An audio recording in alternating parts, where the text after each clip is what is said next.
A group of Harvard alumni originally formed Crimson Courage to urge Harvard not to back down to the demands of President Trump, as Columbia University had. Once Harvard did not back down, but instead sued the Trump administration, we pivoted to supporting Harvard in its courageous stand against the Trump administration's threats, which, as you know, have continued to escalate. To be clear, the attacks on Harvard University and institutions of higher education across the country mirror the moves we see in authoritarian regimes that seek to suppress knowledge and independent thought. The attempts to erode the academic independence of universities across the country is a part of a larger systemic attack on our democracy. And as alumni, we must organize together to support Harvard in its effort to stand up as a pillar of democracy, freedom, and truth. Harvard's response is critical because many other schools will look at their response as they decide how to stand up or give up self-governance.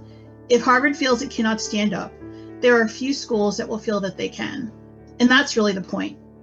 Universities that have made commitments to educating first-generation students, minority students, and women are all at significant risk in this moment. For nearly 80 years, U.S. science has really thrived because of a powerful partnership between government and universities. And that partnership has allowed us to cure diseases, to build life-saving technologies, and to really train the next generation of innovators. This partnership is built on research grants, and these are not gifts. They're contracts with clear terms and deliverables. And it's this grant system that's kept American science strong and vibrant and really made us the envy of the world. Today, that foundation is under assault.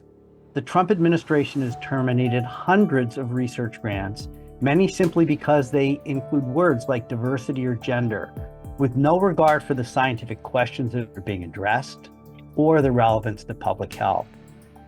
My lab wants to understand why sleep is essential for life. And several years ago, we showed that in animals which don't get enough sleep, the organ that gets critically damaged is the gut, the small and large intestine in mammals. Like metal rusting or cut fruit turning brown, the gut becomes oxidized due to extremely high levels of free radicals. If we neutralize these radicals in the gut, animals can survive without sleep. And this was shocking, since we usually associate sleep with the brain, but it makes a lot of sense from the clinical perspective, because many diseases are associated with poor sleep. And one of those diseases is cancer, and especially colon cancer. With the DoD funding, we were testing our idea about the underlying mechanisms, and the preliminary data are very encouraging. On May 15th, I received a notice that my 2 grants from the National Institutes of Health were terminated. One was for the Nurses' Health Study 2, which provides the core support for the follow-up of 116,000 women from every state of America who joined this study in 1989. Based on biannual questionnaires, we have been tracking the diets, other lifestyle factors, and health-related events experienced by each participant. Most participants have also provided biological samples that add to what can be learned from questionnaires. For example, they provided their DNA, blood plasma, urine, and microbiome samples. Breast cancer is a major focus, and we have already learned much from the Nurses' Health Study 2 about its cause and prevention, but much more remains to be learned. The second terminated grant is the Health Professionals Follow-Up Study. This is a parallel cohort of 52,000 men from across the country who were enrolled in 1986. All major health outcomes are being studied, with prostate cancer being a primary focus. These grants provide the most comprehensive data on the determinants of health anywhere in the world. HCTWU represents over 5,600 employees across every school at the university.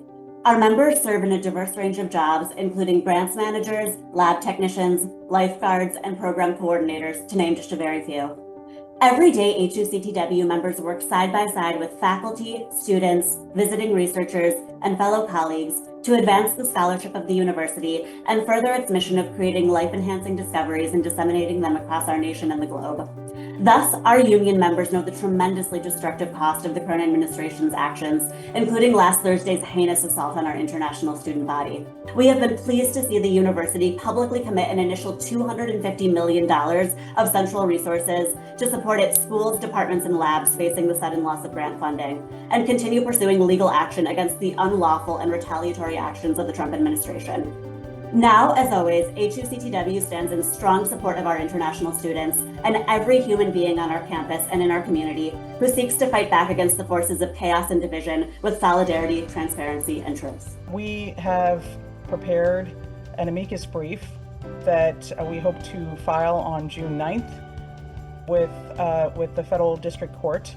And the brief will speak to the interest of alumni and the ways in which the government's unlawful and reckless attempts to assert control and power over the core functions of Harvard have implications for all of us. And so this brief, which we will circulate and hope to get thousands of signatures from alumni across the world and from all of Harvard schools, will be one way in which we as alumni have our voice heard.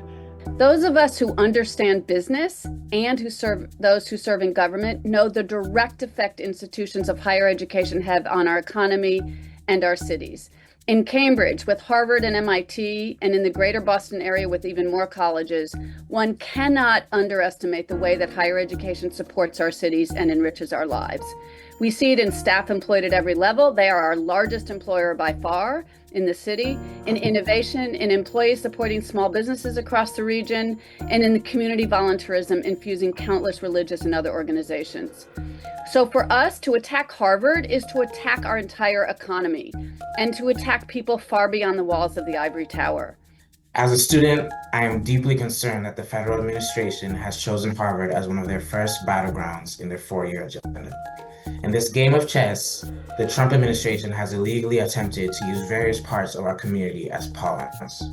International students, minorities, research funding, free speech, and the legal status of the university all treated as collateral damage, as if real lives aren't being affected.